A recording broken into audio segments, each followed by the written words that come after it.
Rupert. I'm Chris Hi, from Chris. north of England. You've been explaining to us that the dream state arises when perception drops away, but thinking remains. Thinking and imagining, yes. Right. What I'm wondering is, this may not make sense at all, but is it possible to talk about a state which arises when perception remains, but thinking and imagining drop away? Yes, but we'd call that that would be the waking state. Yes, that would be the waking state in the absence of thoughts. Which is radically different from the normal waking state. No, it would be, for instance, now, imagine that your thoughts were to stop now for 3 seconds. Yeah. In fact, you probably stop your thoughts for 3 seconds. What remains? Perceiving and sensing. So actually, that's not an extraordinary state or a new kind of waking state. It's just a regular state without the commentary of thinking. It's like watching a movie without the subtitles. It's much the same. It's the same movie. It's not. You don't suddenly watch an extraordinary new movie. It's the same movie, just no longer has the subtitles. Thoughts are like the subtitles on the movie of sensing and perceiving. I was thinking, partly behind that question, I was thinking about what Eckhart Tolle sometimes talks about, the use of language and how language can get in the way. An example he often gives is, you're in the countryside, you see a beautiful tree, and you can either perceive the tree and or you can talk to yourself about the tree. What type of tree is it? How old is it? Etc., etc. And it feels to me that's related to some of the Zen ideas about simply doing. That's very true. Yes, yes.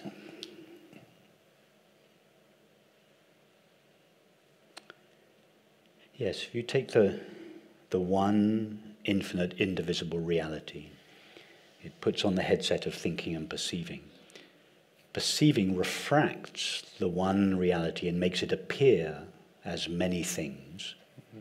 And thinking then further substantiates those many things by giving each one of them a name. So this twin capacity of perceiving and thinking makes the appearance of multiplicity and diversity very real. We think there really are separate things. Perceiving already refracts the one and makes it appear as many, but then thinking then adds another layer of diversification by giving each of those forms a name and further substantiates the sense of individual objects, further obscures the one. So what you're referring to, when Eckhart Tolle refers to, is when the filter of thinking is removed, the names are removed, the forms still exist, but when we remove the names, a layer of separation between the subject and the object, because remember, it's only thinking and perceiving that refract the one and make it appear as two. In the absence of thinking and perceiving, there is one. So when you remove thinking, you collapse at least half the distinction. Perceiving we still perceive forms, but those forms are less separate from us than they were because the filter of naming, thinking, has been removed. So this is the example that you often hear about in the Zen teachers when they say, I sat perceiving the mountain until only the mountain remained. Till this distinction between the I and the mountain, the perceiver and the perceiving, is collapsed. Yeah. So yes. And presumably then this is something akin to what you talk about when you're talking about great art, and you often give the example of Cezanne, that you somehow go into the art and the thinking drops away. Does that make sense? Yes. Cezanne's a bit difficult from the Zen masters. He was a very unique kind of Zen master because the Zen masters, when they painted a landscape, they wanted the perceiver to merge in the perceived. I contemplated, first there was I and the mountain, and I contemplated the mountain until only the mountain remained. That's Zen. Cezanne was the opposite. In Zen they want the perceiver to merge in the perceived. Cezanne wanted the perceived to merge in the perceiver. In Zen they wanted the perceiver, the I, to merge in the mountain. Cezanne wanted the mountain to merge in the I. I need a bit of time for that to sink in. In other words, what Cezanne... to imagine the difference. Well, the difference is that in the Zen, I contemplate, to begin with, it's I contemplating the mountain. And the I enters so deeply into the contemplation that it loses itself in the mountain. Only the mountain remains. In Cezanne, he was really, his paintings were like a mandala. It was like a perceptual form of self-inquiry in which the perceived, the object, the mountain, merged in the I. The I didn't merge in the mountain merged in the I. So Cezanne was much closer to the Vedantic approach than the Zen painters. But the Zen painters, they're beautiful and they ultimately come to the same understanding, but they just go a different way. So the Zen, then you go into the mountain, you lose yourself in the mountain. Yeah. In Cezanne and the Vedantic tradition, the mountain loses itself in you.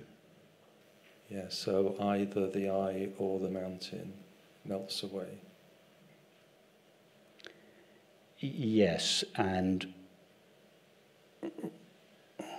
when only the mountain remains, it cannot really be called a mountain because it's only a mountain with reference to the I. And when only the I remains, it can no longer stand as a separate I because it only exists as a separate I in reference to the mountain. So in both cases, there is this collapse of the subject-object relationship. It doesn't matter which way you go. Okay. So it's the same end result. Yeah. Yeah. Okay. Yeah. Okay. It just depends whether you like black and white brush drawings or colourful Cezanne paintings. Cezanne is, if you look at a Zen painting, there's very often a tiny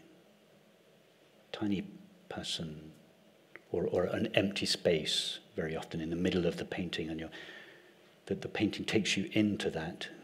It draws you in, draws you out of yourself, the separate. It draws you into the picture plane, and ultimately there's a your eye follows the painting, but it goes and the focal point is empty.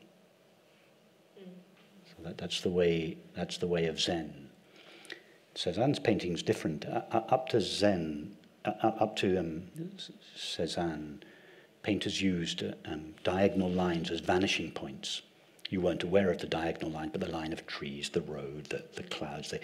So you looked at the painting, and as you looked at your painting, your eye, without your knowing it, was drawn, travelled along these vanishing points, and they were taken into the picture plane. But unlike the Zen traditions, the eye always fell on an object.